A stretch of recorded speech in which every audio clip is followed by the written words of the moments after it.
আইলো দারুণ ফাগুন মাস, ধর্ম খামু 12 মাস। আমি এর মামু, বন্দুক লইয়া রেডি হইছি বাঘ মারতে যামু। আমি এর মামু, বন্দুক লইয়া রেডি হইছি বাঘ মারতে যামু। বন্ধুগণ, না বাঘ মারতে আর যাইতে পারলাম না, বন জঙ্গলই নেই, কই যাবো বাঘ মারতে। তবে বাঘ তো মারতে পারলামই না, আঁশটা মারার চিন্তা ভাবনায় আছি। এই আঁশটা রেগাল আডেগুনে কিনে আনছি। তাই দেখেন এরা আঁশটারে জবা দিয়ে লই আইছে, আইনে গরম পানির মধ্যে দিয়ে ফেরাইয়া বাস টানাটানি করতে আছে, পাশাপাশি চলতে আছে। এই ঘরে দুইজন মানুষ আছে, বাইজি আর আমার মায় আছে, লগে আমার এক নানু, এর লগে আছে আবার ঘরের চেয়ারম্যানে।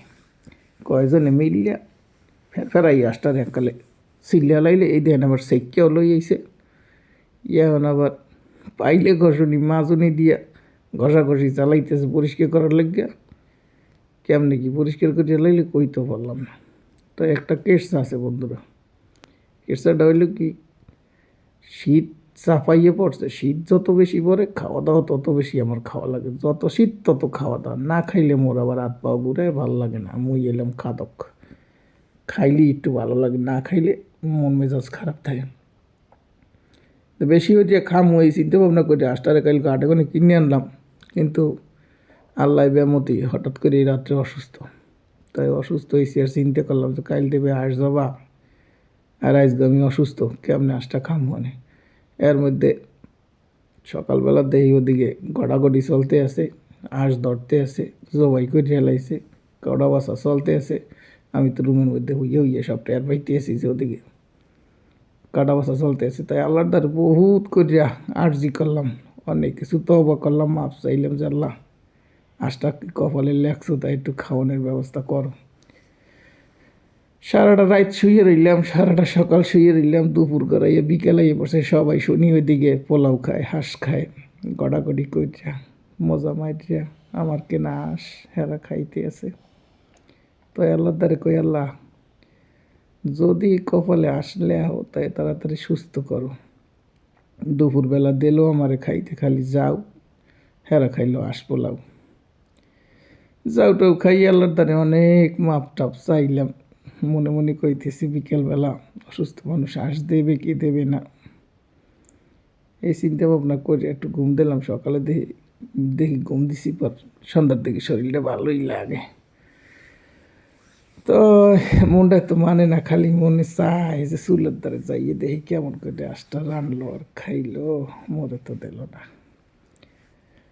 তারপরে মাগরিব আইয়া বললো, মাগরিবের নামাজ কালাম পড়ে মোটামুটি একটু নিজেরে মনে করলাম যে একটু সতেজ আছি, সুস্থ আছি। তাই বাচ্চার মায়েরে কইলাম যে খাবার দাবার কি খাওয়ান যায়, আছে কিছু রান্না বান্না কী করছালা। হে আবার একটু চল্লি বল্লি করে, কয় অসুস্থ মানুষ তুমি যাও খাও, রাঁধছি হাঁস খাওয়া লাগবে না, খাইলে আবার তুমি অসুস্থ হয়ে যাও। মনটার মধ্যে সার মারলো রে ভাই, কেমনি কই কি কমু কি করলাম। মোটা রাস তোরা খাইলি মজা মেটে আর আমারে দাও বাস।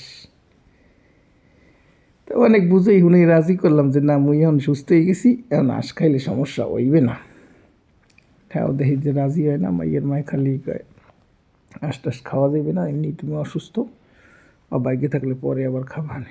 মনটাই কি আর হইয়া মানে রে ভাই, অনেক বুঝন সুজনের ভাই। এই যে কী যে মজার হাঁস ভাই, দেখেন দেখলেই তো জিভে জলাই পড়ে, এই যে সুন্দর হাঁস রান্না বান্না। তাই যাই হোক, অনেক বুঝন সুজনের পর দেখি যে আল্লাহর রহমতে খাবার আইছে। মুই অসুস্থ দিকে পোলাও টোলাও আর খাইলাম না, একবারই হাঁসের গোস্ত আর সাদা ভাত লগে সালাদ লইয়া আইছে। প্রথমে একটা টেস্ট করে দেখলাম, না মজাই হইছে।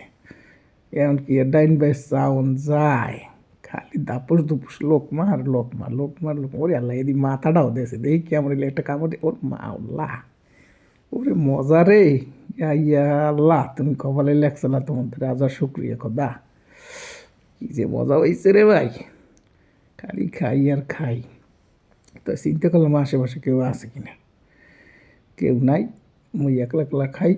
আপনারা একটু দেখেন যে স্বাদের রান্না, ইয়া পেট ভরিয়ে না খাইলে আবার আবার ঘুরাইবে। বাড়ি বুড়ি সব হুদা করিয়া লাইছি, মজা মারিয়ে খাইতেছি। বন্ধুরা আপনাকে দাওয়াত রইল, শীতের মধ্যে সকলটা সবাই আমার বাড়ি বেড়াইতে আসেন, মজা করে সবাই হাঁস রুটি হাঁস পোলাও খাবো।